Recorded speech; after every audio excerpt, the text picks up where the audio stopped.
Hello everyone, I am Simran Verma. Welcome to my YouTube channel Commerce Made Easy.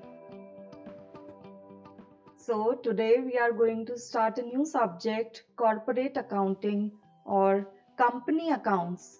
In this video, we are going to discuss some basic concepts of corporate accounting. So, बिना time waste किए, let's start. Corporate accounting. It is a branch of accounting concerned with the processing of transactions and preparation and presentation of financial statements of corporate entities registered under the Companies Act. तो corporate accounting या company accounts क्या हैं? ये accounting की एक branch है जिसका क्या काम है? कंपनीज के ट्रांजैक्शंस का रिकॉर्ड रखना, उनके अकाउंट्स बनाना, उनके फाइनेंशियल स्टेटमेंट्स प्रिपेयर करना, उन्हें प्रेजेंट करना। कौन सी कंपनीज के?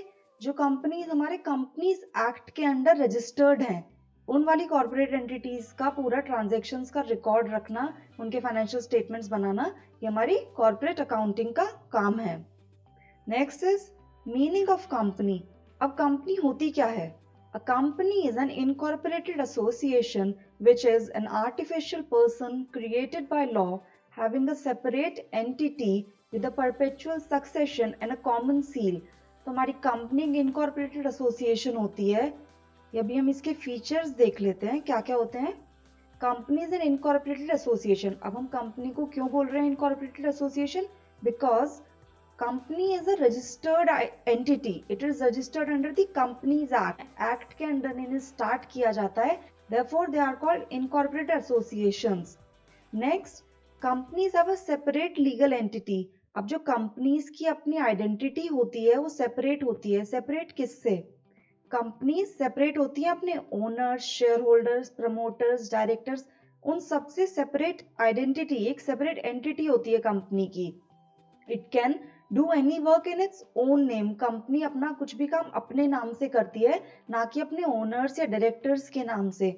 जैसे कि कंपनी के सारे रिकॉर्ड्स कंपनी के नाम से होते हैं। कंपनी किसी भी दूसरी फर्म के साथ डील करती है, वो सारी डीलिंग्स, या फिर कंपनी किसी को स्यू करना चाहती है, कोई कोर्ट में भी केस फाइल करना चाहती है, all of these dealings are done in the name of the company itself. Therefore, it has a separate legal entity. Next is perpetual succession. Company में कोई भी ओनर्स, एम्प्लॉयज, डायरेक्टर्स एक time के बाद retire हो जाते हैं या कंपनी को छोड़ के चले जाते हैं, लेकिन उनके आने या जाने से कंपनी की एग्जिस्टेंस पे कोई फर्क नहीं पड़ता है।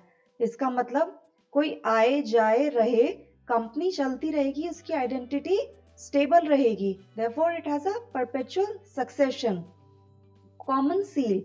अब हमारी कंपनी जो है वो एक्ट के अंदर एक आर्टिफिशियल पर्सन है, एक लीगल पर्सन है, लेकिन ये ह्यूमन बींग्स की तरह अपने डॉक्यूमेंट्स पर साइन नहीं कर सकती है, बता नहीं सकती है कि मैंने डॉक्यूमेंट साइन कर दिया है, ये वैलिड है। कोई भी अगर साइन कर देगा कंपनी के डॉक्यूमेंट्स पे, कंपनी पे तो बाउंडेशन आ जाएगी कि इस पे किसी भी डायरेक्टर का, एम्प्लॉय का साइन है। देयरफॉर कंपनी सिर्फ उन्हीं डॉक्यूमेंट से बाउंड होती है जिन पे कंपनी की सील होती है, स्टैंप होती है। कॉमन सील क्या होता है? कंपनी का सिग्नेचर। आर्टिफिशियल पर्सन है, therefore it acts through seal, common seal. तो जिन भी डॉक्यूमेंट्स पे कंपनी की सील लगी होगी वो सारे डॉक्यूमेंट्स वैलिड होंगे, कंपनी उन डॉक्यूमेंट्स में जो भी डिटेल्स हैं उनसे बाउंड होगी। Next is limited liability of members. अब कंपनी के जो मेंबर्स होते हैं, कौन होते हैं? शेयर होल्डर्स, जिन्होंने कंपनी के शेयर्स लिए होते हैं, उनकी लायबिलिटी कंपनी में लिमिटेड होती है। कितनी हद तक होती है, कितनी लिमिटेड होती है? जितनी वैल्यू के उन्होंने कंपनी के शेयर्स खरीदे होते हैं, जितनी वैल्यू के वो शेयर होल्डर हैं, जितनी वैल्यू के वो मालिक हैं, उनकी लायबिलिटी वहीं तक होगी। तो कंपनी को कोई लॉस होता है या कंपनी को कोई लोन है जो उसे रीपे करना है, या कंपनी को कोई भी रीपेमेंट्स अदर देन दीज करनी है, तो उन सब के लिए मेंबर्स की लायबिलिटी सिर्फ इस लिमिट तक होगी जहां तक उन्होंने जितनी वैल्यू के शेयर्स लिए हैं। अनलिमिटेड लायबिलिटी नहीं होगी कि आप मेंबर्स हो तो आपको कंपनी के सारे लोन्स चुकाने, नहीं। बस जितने के आप मालिक हो, जितने शेयर होल्डिंग के, उतने ही आप लायबल हो कंपनी की लायबिलिटीज के लिए। Next is transferability of shares. अब कंपनी के, पब्लिक कंपनी के जो शेयर्स होते हैं वो फ्रीली ट्रांसफरेबल होते हैं। तो शेयर्स में जो प्रॉपर्टी राइट्स होते हैं किसी भी शेयर होल्डर के, उन्हें फ्रीली ट्रांसफर कर सकता है। बाइंग एंड सेलिंग कंपनी के शेयर्स की आपको पता ही है स्टॉक मार्केट में होती है। तो कंपनी के शेयर्स फ्रीली ट्रांसफरेबल हैं, इस तरीके से हमारी कंपनी जो एक एसोसिएशन होती है वो काफी फ्लेक्सिबल है. Therefore, a company is an incorporated association. It is an artificial person having a separate legal identity, perpetual succession, a common seal. The liability of its members is limited up to their shareholding, and the shares of a company are freely transferable. So these are the major characteristics of a company. Share. अब share क्या होता है, ये term आपने काफ़ी बार सुनी होगी. The capital of a company is divided into small units called share. Her small unit share होती है. अब जो हमारी कंपनी होती है, आपको पता है, उसे स्टार्ट करने के लिए हमें फंडिंग की ज़रूरत पड़ती है. एक अमाउंट होता है, कंपनी की वैल्यूएशन होती है, वो हमें इकट्ठी करनी होती है. तो वो जो वैल्यू कंपनी की होती है, जिससे हम कंपनी स्टार्ट करेंगे, उसे कैपिटल कहते हैं. अब इतनी सारी कैपिटल होती है, कंपनी को स्टार्ट करने के लिए काफ़ी सारा पैसा चाहिए, काफ़ी सारी कैपिटल चाहिए. तो उस कैपिटल को हम क्या करते हैं, स्मॉल यूनिट्स में डिवाइड कर देते हैं. तो जैसे कि 10 लाख रुपए की कंपनी हमें स्टार्ट करनी है 10 लाख रुपए से, तो उसको हम छोटे छोटे यूनिट्स में डिवाइड कर देंगे, जैसे कि 10-10 रुपए के. तो हर उस यूनिट को शेयर कहते हैं. तो हमारी अगर कोई कंपनी है जिसकी कैपिटल 10 लाख रुपए है, लेकिन उसका हर एक शेयर 10 रुपए का है, तो आप सिर्फ एक 10 रुपए का शेयर खरीद के उस कंपनी की कैपिटल का एक हिस्सा खरीद सकते हैं और कंपनी के शेयर होल्डर बन सकते हैं. तो इतनी बड़ी कंपनी की कैपिटल जो इतनी सारी होती है, उसका एक स्मॉल पार्ट, उसको हम शेयर कहते हैं. A share implies a unit in the share capital of a company. और इस शेयर के साथ क्या होता है, आप शेयर खरीद के शेयर होल्डर बन जाते हैं और इस शेयर के साथ प्रॉपर्टी राइट्स एसोसिएटेड होते हैं. आप कंपनी की प्रॉपर्टी के 10 रुपए की प्रॉपर्टी के उस तरीके से मालिक बन जाते हो एक शेयर खरीदने से, शेयर होल्डर बन जाते हो. तो शेयर के साथ प्रॉपर्टी राइट्स और वोटिंग राइट्स, ये सारे राइट्स भी एसोसिएटेड होते हैं.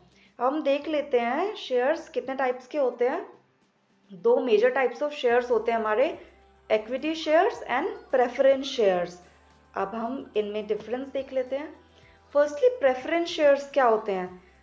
These are the shares that carry the following two rights. Preference shares के पास दो राइट्स होते हैं जो कि एक्स्ट्रा हैं इक्विटी शेयर्स से. और इन्हें प्रेफरेंस शेयर्स क्यों कहा जाता है, बिकॉज प्रेफरेंस शेयर होल्डर्स जो होते हैं, जिनके पास प्रेफरेंस शेयर्स होते हैं, they have the right to receive dividend at a fixed rate before any dividend is paid to the equity share holders.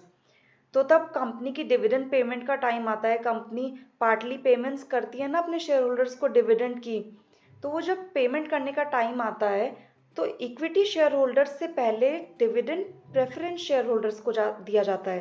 Preference share holders को क्या मिल रही है, प्रेफरेंस मिल रही है ओवर इक्विटी शेयर होल्डर्स, और उन्हें एक फिक्स्ड रेट पे दिया जाता है डिविडेंड. इक्विटी शेयर होल्डर्स को बाद में दिया जाएगा प्रेफरेंस शेयर होल्डर्स के बाद, और ना ही कोई फिक्स्ड रेट होता है उनके लिए. नेक्स्टली और क्या प्रेफरेंस मिलती है प्रेफरेंस शेयर होल्डर्स को, they have a right to return of capital on the winding up of the company before equity share holders. तो जब भी कंपनी वाइंड अप होगी, जब भी कंपनी बंद होगी, तो जो भी कैपिटल रिपेमेंट होगी, जब शेयर होल्डर्स ने कैपिटल लगाई है कंपनी में, पैसे लगाए हैं, तो जब कंपनी बंद होगी, तो जो पैसे वापस मिलेंगे वो पहले प्रेफरेंस शेयर होल्डर्स को मिलेंगे. इक्विटी शेयर होल्डर्स को तब कुछ मिलेगा, तब बचेगा. तो प्रेफरेंस शेयर होल्डर्स को फिक्स्ड रेट पे डिविडेंड मिलता है और रीपेमेंट के टाइम पे अपनी कैपिटल वापस मिल जाती है इक्विटी शेयर होल्डर्स से पहले. उन्हें प्रेफरेंस मिलती है इक्विटी शेयर होल्डर्स से इन दोनों केसेस में, देयरफॉर उन्हें प्रेफरेंस शेयर्स कहते हैं. Equity share. इक्विटी शेयर क्या होता है, a share which is not a preference share. जिस शेयर को प्रेफरेंस नहीं मिल रही है जिन शेयर होल्डर्स को, उन्हें इक्विटी शेयर होल्डर्स कहते हैं. Equity shares don't carry any preferential rights.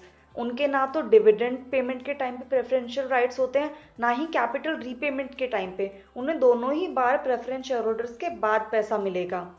They are entitled to dividend and capital repayment after preference share holders. But equity shares लेने का फिर फायदा क्या हुआ, अगर आपको अपने डिविडेंड्स भी लेट मिल रहे हैं, ना फिक्स्ड रेट में मिल रहे हैं, और कैपिटल रीपेमेंट भी तब मिलेगी तब कंपनी के पास कुछ बचेगा लास्ट में, प्रेफरेंस शेयर होल्डर्स को देने के बाद, अपने डिवेंचर होल्डर्स को देने के बाद.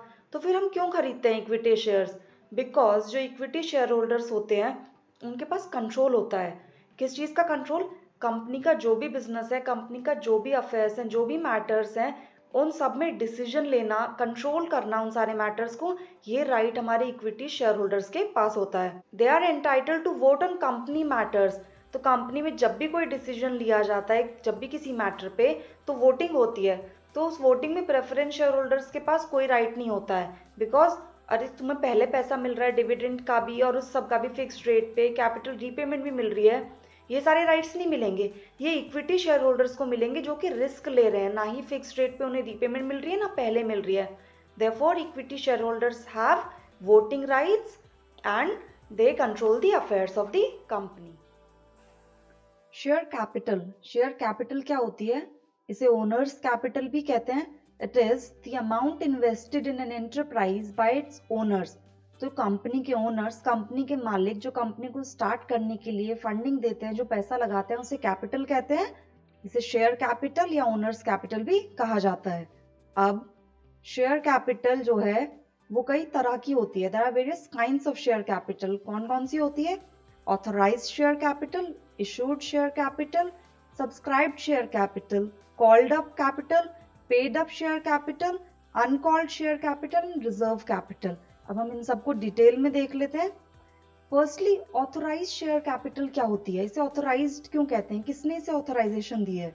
It is the capital which is authorised by the memorandum of a company to be the maximum share capital of a company। सबसे पहले तो देख लेते हैं कि ऑथराइज शेयर कैपिटल जो वो मैक्सिमम कैपिटल है कंपनी की।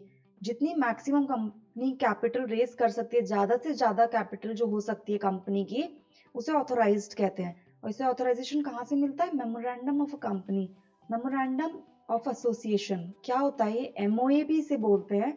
एमओए हमारा एक डॉक्यूमेंट होता है, कंपनी का लीगल चार्टर बोलते हैं इसे, जिसमें कि कंपनी के ऑब्जेक्टिव्स, कंपनी किस पर्पस से बनाई गई है, इसके ऑब्जेक्टिव्स क्या होंगे, कंपनी के रिलेशनशिप कैसे होंगे शेयर होल्डर्स के साथ या बाकी पार्टीज के साथ, ये सब इस डॉक्यूमेंट में लिखा होता है। और इसी डॉक्यूमेंट में लिखी होती है हमारी ऑथराइज शेयर कैपिटल। तो कि कंपनी इतने ही पैसे रेज कर सकती है बाहर से, इतनी ही कैपिटल रेज कर सकती है, तो इस कैपिटल को हम ऑथराइज शेयर कैपिटल कहते हैं। Next is issued share capital. अब इशूड शेयर कैपिटल क्या होती है? ऑथराइज्ड कैपिटल का वो part, the part of authorised share capital which is offered for subscription by the company. अब कंपनी को जब कैपिटल रेज करनी है बाहर से, अब ऑथराइज्ड कैपिटल अगर 10 लाख रुपए वो सारी की सारी नहीं रेज करना चाह रही है शुरू में, तो एक कुछ ही कैपिटल अभी कंपनी को जरूरत सिर्फ 5 लाख रुपए की है मान लेते हैं, तो the portion of authorised share capital, वो हिस्सा जिसे कंपनी ऑफर करती है कि आओ हमारी कंपनी के शेयर्स खरीदो, जो कंपनी ने ऑफर कर दिया है जितना पोर्शन ऑथराइज्ड शेयर कैपिटल का, उसे इशूड शेयर कैपिटल कहते हैं। ये ऑथराइज्ड कैपिटल के या तो बराबर हो सकता है, उससे ज्यादा क्योंकि रेज ही नहीं कर सकती कंपनी, या उससे कम होगा। It may be equal to और less than the authorised capital. अब इसमें क्या क्या होता है? Share subscribed by the signatories to the MOA. जो मेमोरेंडम को जो सिग्नेटरीज होते हैं, कंपनी के प्रमोटर्स या और भी कोई सिग्नेटरीज जो उसे साइन करते हैं, जो शेयर्स उन्हें दिए जाते हैं वो आते हैं इशूड शेयर कैपिटल में। शेयर्स इशूड फॉर कैश और consideration other than cash, cash या काइंड जिसमें भी शेयर्स इशू किए जाएंगे जिस भी वैल्यू के लिए, वो सारे शेयर्स भी इसमें आते हैं। And the shares which are issued as bonus share, जो शेयर्स बोनस शेयर्स की फॉर्म में इशू किए जाते हैं, वो भी हमारे इशूड शेयर कैपिटल का पार्ट होते हैं। नेक्स्ट क्या है? हमारी सब्सक्राइब्ड शेयर कैपिटल। अब हमने इशू तो कर दिया है कि आप ये सारी कैपिटल आपने ऑफर कर दी है कि आप सब्सक्राइब कर लो, इसे खरीद लो, लेकिन सब लोग खरीद तो नहीं है। आपने 5 लाख रुपए की कैपिटल ऑफर करी, 5 लाख रुपए के शेयर्स, लेकिन वो सारे नहीं जरूरी है कि लोग खरीद लेंगे। So the part of the issued share capital which is subscribed by the public, जितने शेयर्स पब्लिक आपके खरीद लेती है, जितनी कैपिटल आपके पास सब्सक्राइब हो जाती है, जिसके आपको सब्सक्राइबर्स या शेयर होल्डर्स मिल गए हैं, उसे सब्सक्राइब्ड शेयर कैपिटल कहते हैं। अब ये होती है हमारी इश्यूड शेयर कैपिटल का हिस्सा। अब या तो ये जितने पूरे इश्यूड शेयर कैपिटल के बराबर होगी या उससे कम होगी। Next is called up share capital. अब सब्सक्राइब्ड शेयर कैपिटल का हिस्सा भी होता है। क्या होता है? Called up share capital which is called up by the directors of the company. अब अगर आपने कंपनी का एक 10 रुपए का शेयर खरीदा है, आपने उसके लिए अप्लाई किया है, तो कंपनी आपसे एक बारी में 10 रुपए नहीं ले लेती है कि लाओ पूरी 10 रुपए का आपने शेयर खरीदा है, एक ही बार में दे दो इकट्ठे। नहीं, कंपनी कॉल करती है, सबसे पहले एप्लीकेशन के पैसे मंगाती है, उसके बाद अलॉटमेंट मनी मंगाती है, उसके बाद कॉल्स मंगाती है, जो हम आगे डिटेल में पढ़ेंगे। तो वो हिस्सा शेयर कैपिटल का आपने सब्सक्राइब जो किया है, उसमें से जो कंपनी मंगा रही है, जब उसको जरूरत है, उसे कॉल्ड अप शेयर कैपिटल कहते हैं। क्यों? क्योंकि कंपनी के डायरेक्टर्स ने कॉल कर लिया capital, therefore it is called called up share capital.